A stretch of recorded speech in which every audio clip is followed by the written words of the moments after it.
Pandian store சீரியல்ல அடுத்து வர எபிசோட்ல என்ன மாதிரியான ட்விஸ்ட் எல்லாம் இருக்க போகுதுங்கிறத இந்த வீடியோவில் பார்க்கலாம். கதிர் ரொம்பவே பயங்கர மூட் அவுட்ல இருக்காங்க. உடனே ராஜி வந்து கேக்குறாங்க, என்னாச்சு கதிர், ஏன் இவ்வளவு மூட் அவுட்டா இருக்குன்னு சொல்லிட்டு கேக்குறாங்க.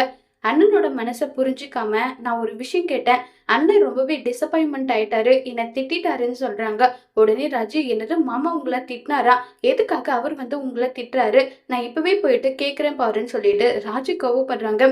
உடனே கதிர் வந்து, ஆமா இப்ப எதுக்காக ராஜு நீ கோவப்படுற, இங்க பாரு கதிர், நீ வந்து என்ன தப்பு பண்ணாலும் பண்ணலனாலும் யாரும் உன்னை வந்து திட்டக்கூடாது புரியுதா, நீ என்னுடைய புருஷன் சொல்லி ராஜு சொல்றாங்க. இதை கேட்டதும், உனக்கு புருஷன் ஆகிறதுக்கு முன்னாடி நான் என் அண்ணனுக்கு தம்பி புரியுதா, என்ன தப்பு பண்ணாலும் எது பண்ணாலும் அவர் என்ன கேள்வி கேட்பாரு, அதை விட்டுட்டு தேவையில்லாமலாம் இப்படி பண்ணிட்டு இருக்காத ராஜின்னு சொல்லிட்டு கதிர் வந்து ராஜி மேல கோவப்படுறாங்க. உடனே ராஜி வந்து, ஏன் கதிர், உன் மேல வந்து எனக்கு உரிமை கிடையாதுன்னு சொல்ல வரியா, அப்படி நான் சொல்ல வரல ராஜி, எதுக்கு எனக்கு சப்போர்ட் பண்ணணுமோ அதுக்கு எனக்கு சப்போர்ட் பண்ணணும். ஏன் இப்ப என்னுடைய அம்மாவோ அப்பாவோ நான் ஒரு தப்பு பண்ணா என்னை கண்டிக்க தான் செய்வாங்க, அதை பார்த்து நீ கோவப்படுவேன்னு சொல்லி கதிர் கேட்டுட்டு இருக்காங்க. ராஜியால எதுவும் பேச முடியல.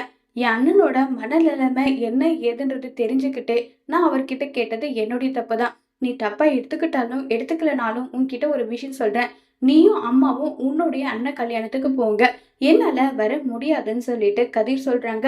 கதிர், நான் மட்டும் தனியா எப்படி போகட்டும், ஏன் கதிர் இப்படி பண்ணிட்டு இருக்க, சரவணன் மாமா உனக்கு முக்கியம்னா அப்ப உனக்கு நான் முக்கியம் கிடையாதான்னு சொல்லி ராஜி கேக்குறாங்க. எனக்கு ரெண்டு பேருமே முக்கியம். இங்க பாரு ராஜி, உன் குடும்பம் வந்ததும் சுயநலமா யோசிக்கிறேன், என் அண்ணனோட மனநிலைமை பத்தி யோசிச்சு பாத்தியா, அவர் எந்த அளவுக்கு வருத்தத்துல இருக்காரு, அதை பத்தி உனக்கு கொஞ்சமாவது அக்கறை இருக்கானல்ல சொல்லி கதிர் திட்டிட்டு அங்கிருந்து கிளம்பி போறாங்க. எது நினைச்சு ராஜி வருத்தத்துல உட்கார்ந்துட்டு இருக்காங்க. கரெக்டா அந்த இடத்துக்கு மீனா வந்து, என்னாச்சு, நீங்க ரெண்டு பேரும் பேசிட்டு இருந்தது எல்லாமே கேட்ட ராஜி, நீ கதிர் கிட்ட நடந்துகிட்டது ரொம்ப ரொம்ப பெரிய தப்பு. சரவணன் மாமா இப்ப இருக்க சுச்சுவேஷன்ல அவருக்கு ஒரு துணியா நம்ம தான் இருக்கணும், அதை விட்டுட்டு சண்டை போடுறது தப்பு. கதிர் இப்படி ஒரு முடிவு எடுத்திருக்கானா அதுக்கு பின்னாடி காரணம் இருக்கு, அதை முதல்ல புரிஞ்சுக்கோ. இப்போ உன்னுடைய ஃபேமிலியில இருக்கவங்க கூப்பிட்டா நீ மட்டும் போயிட்டு வான்னு சொல்லி ராஜியை மீனா சமாதானப்படுத்துறாங்க. அப்ப கூட மீனா சமாதானம் ஆகுவாங்களா இல்லையாங்கிறத வரப்போற எபிசோட்ல வெயிட் பண்ணி பார்க்கலாம். தேங்க்யூ.